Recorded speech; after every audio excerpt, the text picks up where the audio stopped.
บายดีพี่น้องสบายดีสวัสดี FC สุขุสุขคนยินดีต้อนรับเข้าสู่2บาสุขคนดีพี่น้องมื้อนี้มาตั้งแต่ปากเซ่เลยพี่น้องเมื่อคืนนี้ไปวันเกิดไอ้บิ๊กอยู่จนแจ้งนะเมื่อคืนนี้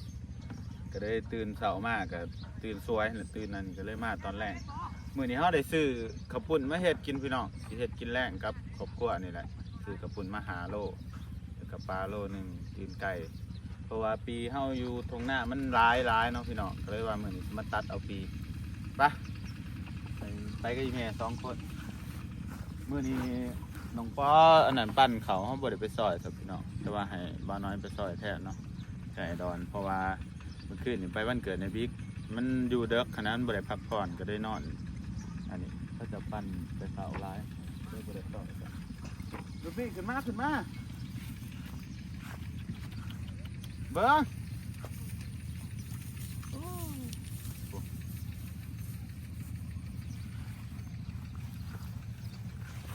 ดีขึ้นแล้วบัดนี้พี่น้องเขาสิมาเอาปียูโกะเขาเองเนาะเขาปลูกไว้เต็มขนาดพี่น้องตั้มสิกินก็กล้วยเป็นเด็ดแล้วพี่น้องกินบะทดเนาะหลาย ถึงเสยนะ อันนี้ปีปลูกเองปีกล้วยอันนั้นกล้วยเปลือกบางบ่กล้วยอย่างทั้งไทยเพิ่นคอมเมนต์ว่ามันกล้วยน้ำว้านั่นเลยอันนี้หลายไปซะยางมันโตเล็กเสื้อต่ำๆตรงนี้เสื้อผสมจริงๆต่ำนี่นะเดี๋ยวปีนี้กินได้ร้านแบบพี่น้องเอาไปลวกกินกับป่นก็ได้กินดิบก็ได้นะแม่เนาะกินกับป่นกับแก้วร้านดีเนาะ อยากปลูกไม้อีกหันมันขึ้นโคนได้มันขึ้นโคนเบิดเลยเนาะจักเลยก็ท่านได้เอาเลยจังเลย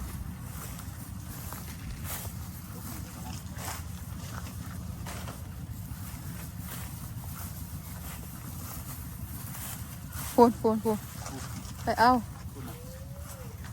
กุ๊กดูไปง่ายเลยเนาะ อ่ะ นี่ก๊กใหม่พยุงเลยพี่น้อง แม่นบ่ ไม้พยุง บ่คอยว่าไม่ดู หนา อืมใหญ่ว่าอีติ นี่ก็แม่นคือก๊กดู ตัวนี้ไม่พายุ แม่นบ่ ตัวนั้นไม่ดู แม่นใช่บ่ ไม่พายุมันมุนโอ้ตัวนี้แห้งเครือใหญ่ค่ะ กองผม มันสิกินเนาะตัวนี้แห้งอันใหญ่กล้วยอันเดียวกันเบิดเด้อพันเดียวปลูกกินเนื้อกินตัดจำได้กับแบ่งเขาจะกินตัวมีเพื่อนตุ๊กกินน้ำไหมนะ เอาไปขายบ้านไหนเครือหนึ่ง แม่นบ่ 70,000 ขายไป ขายหรอกกลางบ้านบีละ10,000 7 วิผูก 8บีเอาไว้กินบีหนึ่ง โอ้ยเนี้ยมันอันนี้นะมันบอกเอาบ่ปวดบ้าหรอกเนาะ เอาเมื่อ เอาบ่ มันก็กินได้แต่ผูกอยู่หัวหน้าเอาผูกกระมิ เอาปลูกก็กล้วยไว้เต็มขนาดนะพี่น้องไว้อ้อมข้างคุณเขาสิไปเอาอยู่ว่าน้ำอีกโอ้ยข้าใครสุด งาข่าปลาดิน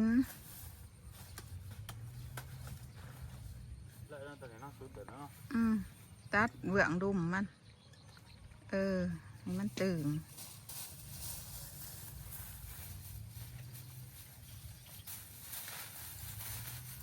พี่ตัวไปซื้อเขาแพงนั่นนี่พี่น้อง แพง ปีนี่ กับบางอย่างนี่ หัว ปีแพง เท่าไหร่ เป็นห พั ยั น ง สีมาเอาขึ้นนั่น กล้วยหิตัดให้เนี่ย ชุดนี้บ่ตัด เอา เดือด มืออาแบกมือหยานมันบ่สุกสิ งานดองปลาเดียงสุกปลาเดียงเด้ออยากไหลกล้วยอย่างอีกเจ็บบ้านสุกอยู่บ่เด้ จ้างต่อหนักเลย ได้ นี่มากล้วยเนี่ยตัวนี้เหมือน นี่มากล้วยตีบจันทร์ ตัวนี้มาแน่เนาะ กินปีได้คือกัน เรื่องอันนี้ผมมีไฟตัด อืมตัวนี้บ่มีไผตัดจนมันบ่ตื่น ตัวนั้นบ่ตื้อมันมากล้วยเท่านี้ว่า หม้อ ตัวนั้นบ่ตื้อพี่น้องเลย มันบ่ตื่น ตื้อใช้มันตัดมัน กล้วยตีบอยู่ในบ้านนี่อีกแล้วอยู่กบแบบ นี่บ่ แต่ว่ามากล้วยอย่างคันเฮาบ่ตัดปีมันออกมันสิบ่ตื้อเด้อพี่น้อง มันบ่ตื่นได้เด้ กบแถวนี้บ่งามปานใดไปเนี่ยวันนี้ ปีเฮ็ดให้สุดขีดสุดแดง กินปีหัวนี้ปี สิมาสร้างก็บ่ได้สร้างข่อยก็เมื่อยข่อยพี่มีแต่อันนี้โหกเบิดถีบ ตัวนี้ก็กำลังป้องตัวนี้มันจอง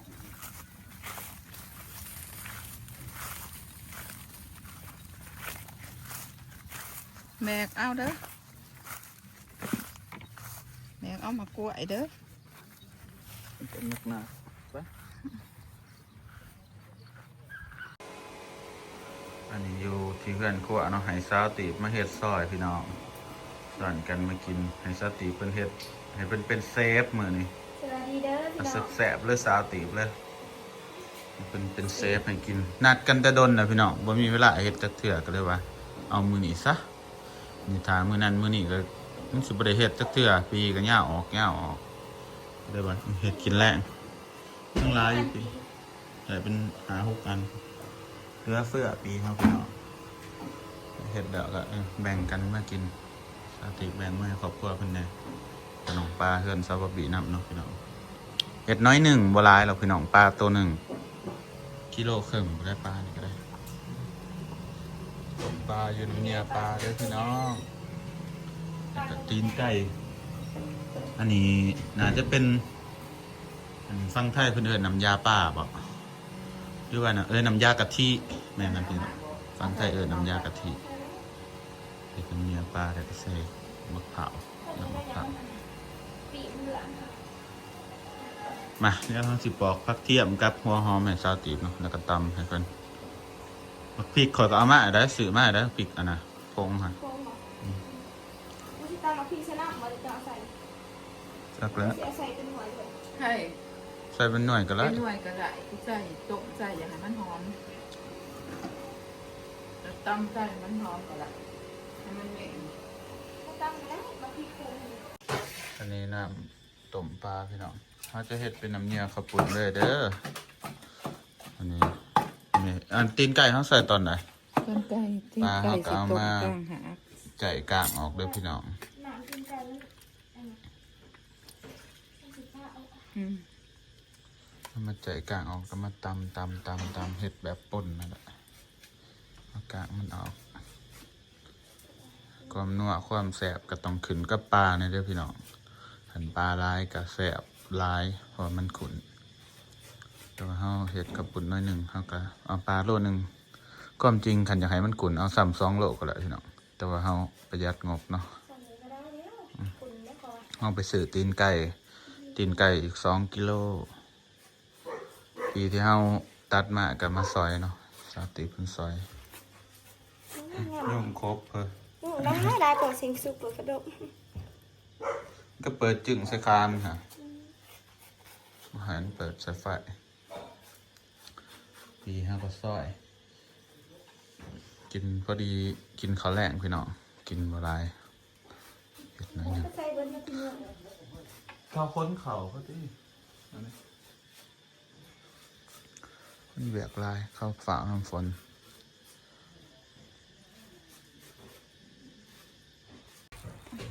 พี่น้องสิใส่อันนี้บ้านี่ใส่ปลาที่เขาเอามาตำมาเลยเนาะ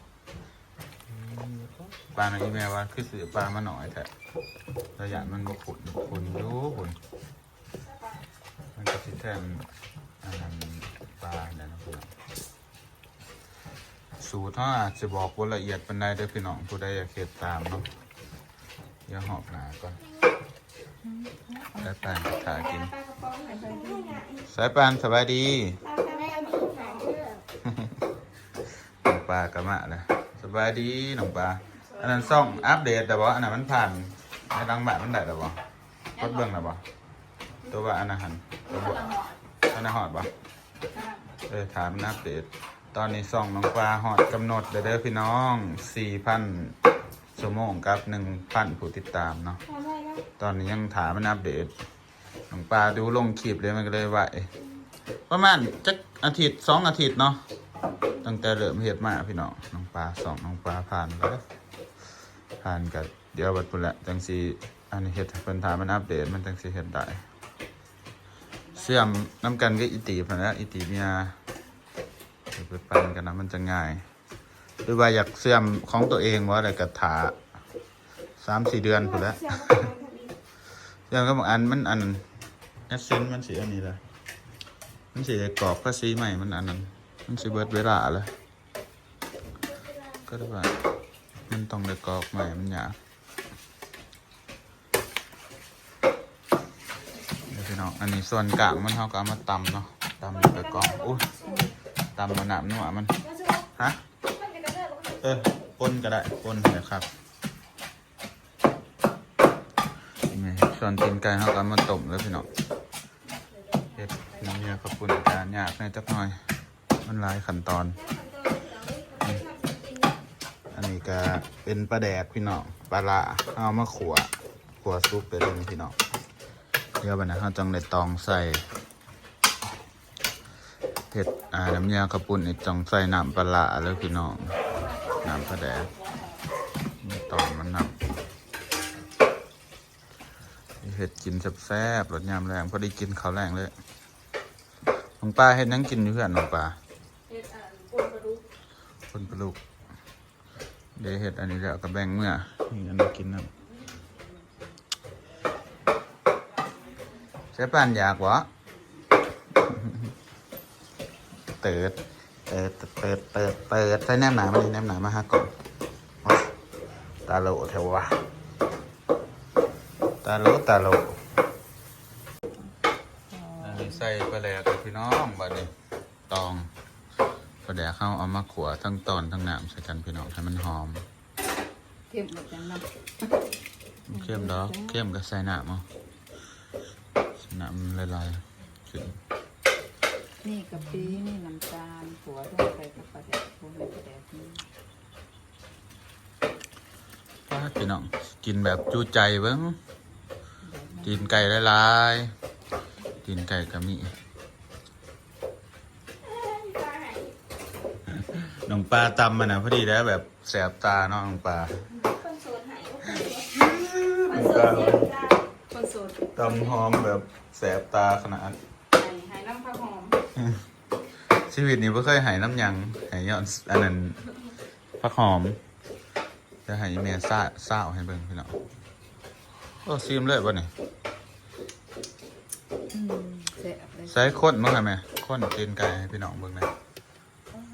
อันนี้ตีนไก่เน้นๆอันนี้สีสันมันยังบ่ทันงามปานใดพี่น้องเพราะว่าเฮาบ่ทันได้เฮ็ดน้ำหนามันเด้อเดี๋ยวใส่เบิ่งน้ำหนามัน โอ้ส้มสีแซ่บสวย น้ำหนาไผสิขัวซอสตีบบ่ขัวน้ำหนามันก็คือเอากะทิมาขัวใส่กันกับบักพริกแล้วก็กระเทียมหัวหอมพี่น้องที่เฮาตำมันก็สิหอมปุ้นขึ้นแล้วแหละเป็นน้ำเยี่ยข้าวปุ้นแล้วแหละพี่น้องเอ้ยหอมเฮ็ดอยู่บ้านนี้หอมหอดหาบ้านพุ่นแหละ เฮ็ดอยู่บ้านตั้งหลังหอมหอดตากเซ่เนาะอ้ายยังว่าอ้ายมักปีข้าวปุ้นนี่อันใดก็บ่สู่ซ้ำปีบ่อึดปีร้ายคัก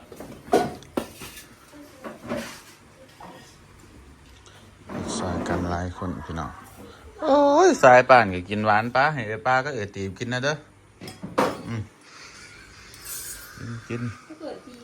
มาซุก มาซุกสื่อหวานมานำพี่น้องหวานเขาหลอดซองเขาตลาดย่ำนะนี่มีเบิร์ดอยู่เป็นล้าน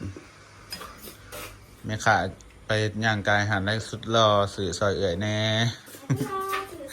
ให้ขึ้นรอสื่อซอยน้องแน่ครับว่าก็จนจื้อ เสียเบิดเสียเงินที่นั่งไม่ได้ผู้ยอม ก็จนจื้อนะเป็นแบบไร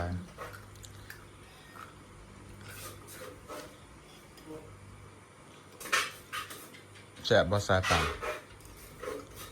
วันตลอดสองมาพี่น้องมาขวน้ำหนาก็คือโอ้ยแม่งเอียงแม่งเต่าขวแม่งเต่าจะน้ำสูงคิ้วได้นี่เฮ้ยแม่งเต่าทอกมันบินมาไปตรงหน้าพี่น้องมาใส่บักกะทิกล่องเด้อพี่น้องเด้อนี่กะทิกล่องขันซีคูดเอากาเมื่อยพี่น้องมันมีกับเผาสดแห่งแสบแล้วครับมันสีหอมกว่ากะทิกล่องขึ้นมาน้อยหนึ่งเนาะแต่ว่ามันสิเมื่อย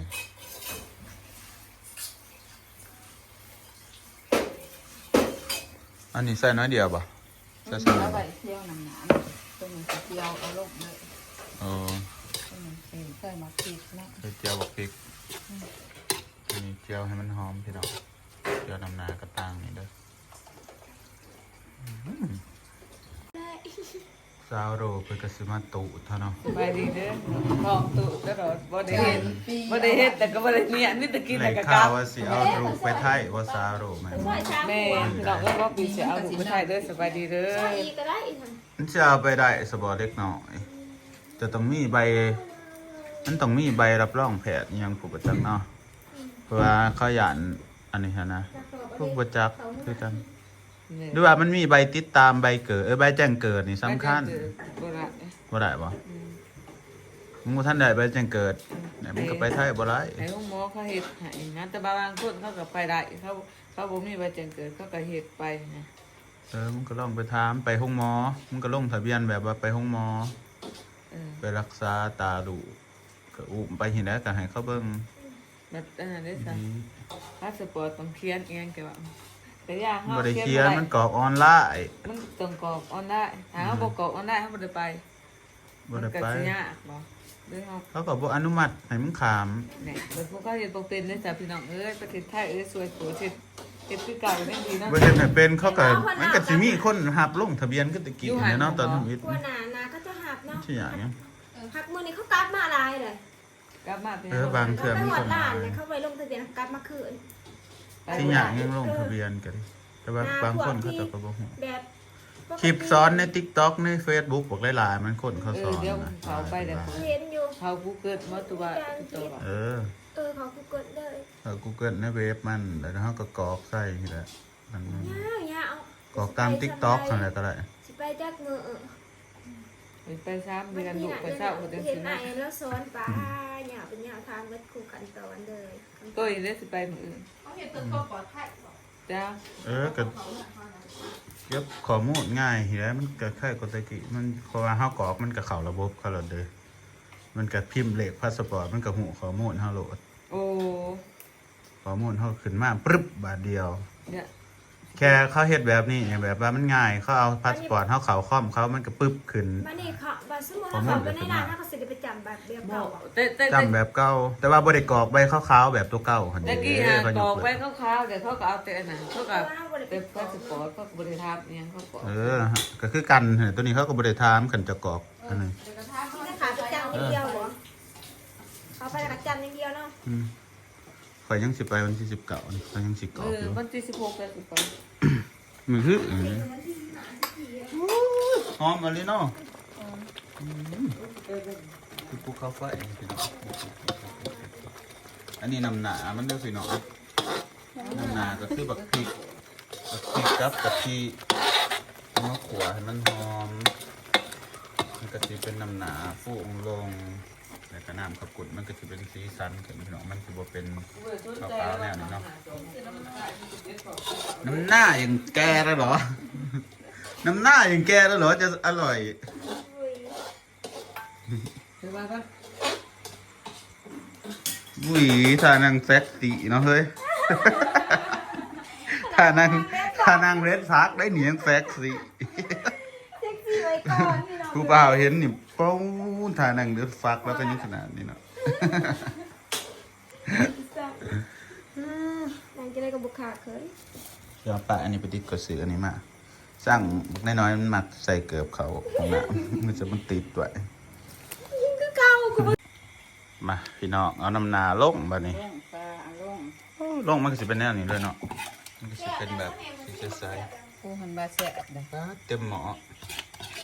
กินคนอาหารถ้วยก็ยังบ่เบิดเด้อพี่น้องเลยกินจนจุกเลยเหมือน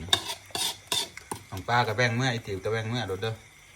คนละถ้วย2ถ้วยก็คนอาหารทุกคนนะเดี๋ยวมาเฮ็ดอยู่นี่มันจะกินตัวเอง เถือกเวียกเถือกงะนะพี่น้องนี่เพื่อนจะกินยังบ่จ้าเวียกงานนี่เพื่อนบ่ได้เฮ็ดมาเฮ็ดจะนำบ่าวสุกพี่น้องเอ้ยเนาะคือแต่หาแนวกินจักสิกินอีหยัง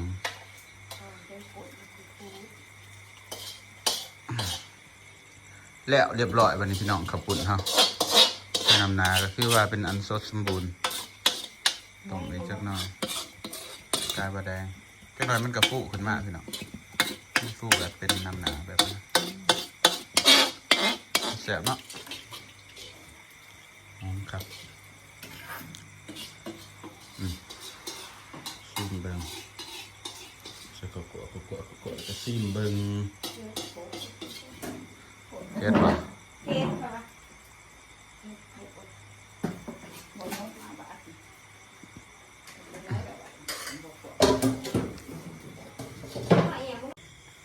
ป๊าดตีบได้ป่ะ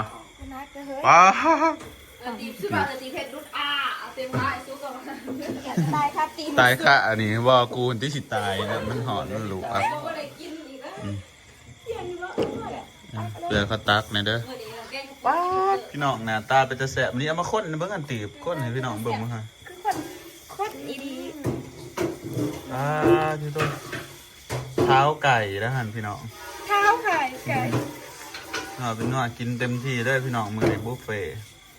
เอาถ้วยมาบัดนี้มาตักแบ่งเพื่อนสาวปลาเพื่อนสาวตีบแบ่งไปให้อันนั้นกินน้ำถ้วยเล็กหากระไรแล้วก็เอาถ้วยห้องถ้วยใหญ่เอาไปกินเขาเองเอาถ้วยเล็กนะก็เอาแนวห้องแล้วก็ซื้อมื้อสิอย่างเงี้ยเอาจานนั่นนะห้องแล้วก็เอามาซื้อถ้วยใหญ่นั่นแหละมันตัวใหญ่นั่นแหละเอามาโหลดแล้วก็เอาจานนั่นนะมาห้องก็ซื้อมื้อบัดนี้แล้วก็จังเดี๋ยวจุ๊จังกิน ต่างหากแล้วเนี่ยเป็นกอเป็นถ้วย เพราะว่ากอยเป็นถ้วยโหลดเป็นไงกอยเป็นถ้วยเอาหลายๆเก่านะไปให้เราก็ปุ่นหาโลมันไม่มีใครกินหรอก เอาสร้างด้วย เอา ไปใส่ง่ายเลย ใส่หลายๆเผื่อหลายคนไปโลดที่เหลืออยู่เพื่อนก็ไมแต่ได้ห้าวกินบัดนะ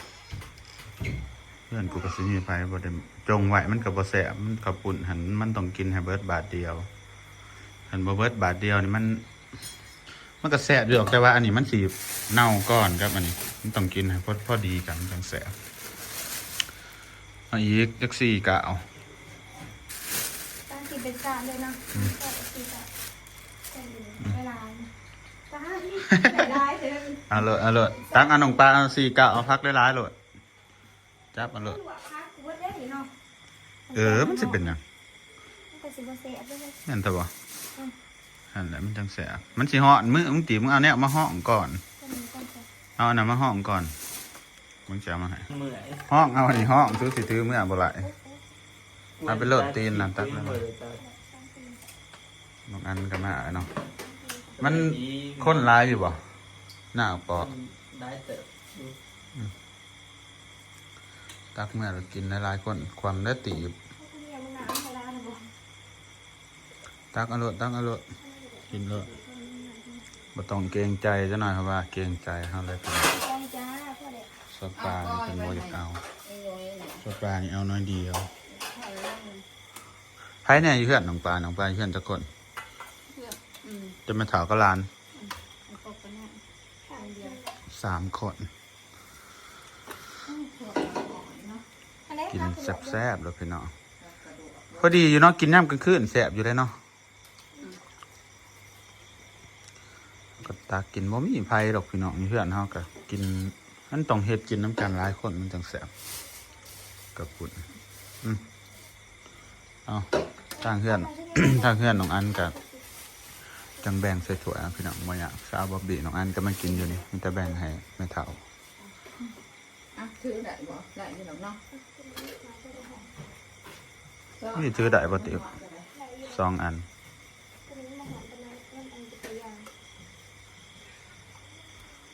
อันเอาเมื่อไหร่มีแถวกิน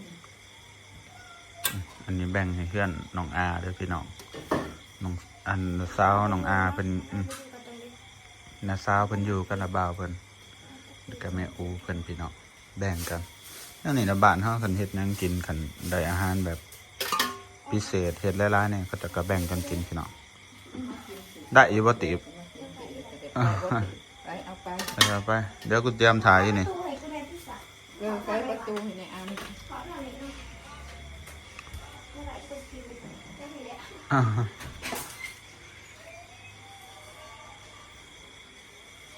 ไปพี่น้องเดี๋ยวเฮาเตรียมบอลไปนั่งกินกันเนาะ ขนาดได้ปลูกน้ำพริก พี่น้องวันนี้เฮาก็มากินอยู่อันน่ะเนาะอยู่กระท่อมพี่น้องกับทีมงานขีบกินกับไปเบิ่งใน2 สาวตีบเด้อพี่น้อง2 สาวตีบทีมงานอินดี้เด้อสำหรับคลิปบ่าวสุกก็สิได้เบิดเพียงส่ำนี้แหละพี่น้องสาวตีบสาวปลาอะไรก็อีแม่เฮ็ดให้กินเนาะกินเลยฮะ เลี้ยงข้าวปุ้นวัน จ้า แกงซุปอะไรเด้อ จ้าว่าเป็นหยังหรอกแต่เฮ็ดให้กินเนาะพี่น้อง thank you เลย หน้าปกให้แน่บัดหนึง พี่น้อง 1 2อันนี้มานะ1 2 3 โอเค มึงกับกันใจอยู่เดี๋ยวมึงยายมึงอยากเบา บ๊ายบายพี่น้องบ๊ายบาย บ๊ายบา